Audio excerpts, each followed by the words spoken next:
An important concept for when a business wants to invest or expand in its business is debt versus equity. The reason why is because if there's not enough available cash from internal finance from inside the business, for example, retained profits being the sum of all the profits the business has made in the past, or from owner's savings, for example, another type of internal finance. Well, if you can't use internal finance, you need to use external finance. And external finance is made up of two parts, and they are debt and equity. But to be precise, with debt, there is short-term debt and there is long-term debt. Short-term debt is seen as inappropriate because short-term debt being current liabilities, usually payables or creditors, well, that's not really appropriate for investment or expansion. So within equity and debt, for debt, you don't count the short-term debt. You only count the long-term debt.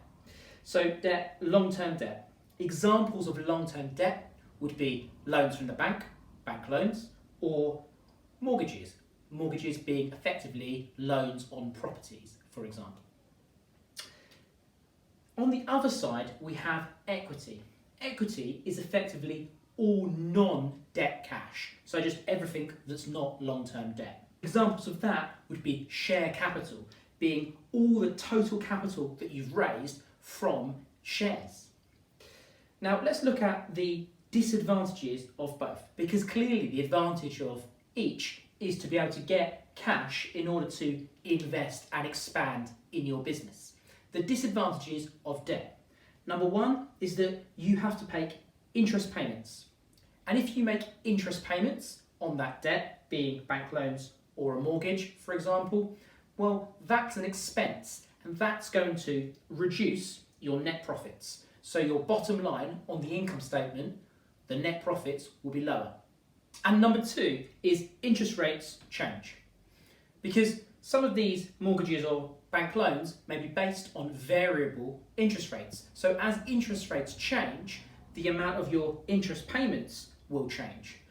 However, it depends on if the interest rate is increasing or if it is decreasing. Because if interest rates get higher, well, that's clearly going to be bad for you, because that's going to mean that your interest payments are going to be higher on, for example, your bank loan.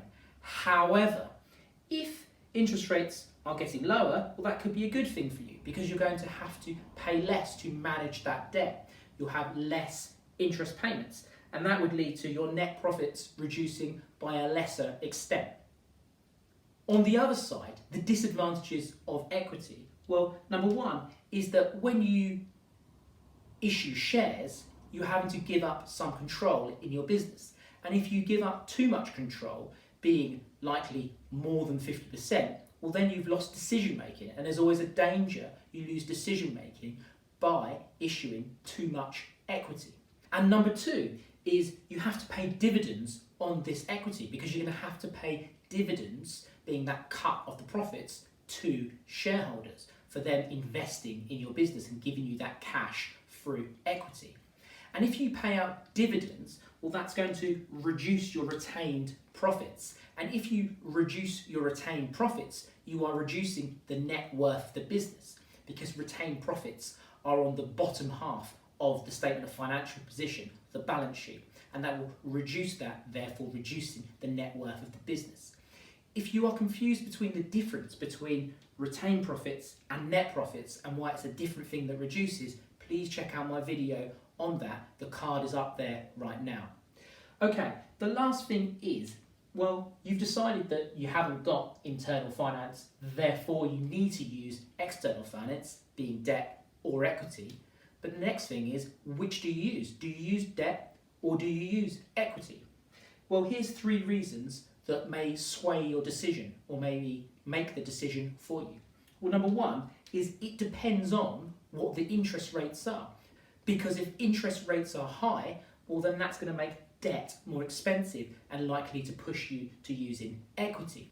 But if interest rates are low, like they are right now and have been for the last decade, well, that could lead you to being more likely to use debt. And number 2 is how much debt and equity you have already. Maybe this is not the first instance that you have wanted to get external finance. Maybe you already have lots of debt. So if you take on more debt, well, that's going to be more of a burden for you. So you are looking to go towards the equity side. Maybe you're conscious that interest rates could go up and you already have debt, and that will therefore lead to you being highly geared. So when you have more debt than equity, you are more geared. The more debt, the more you are geared.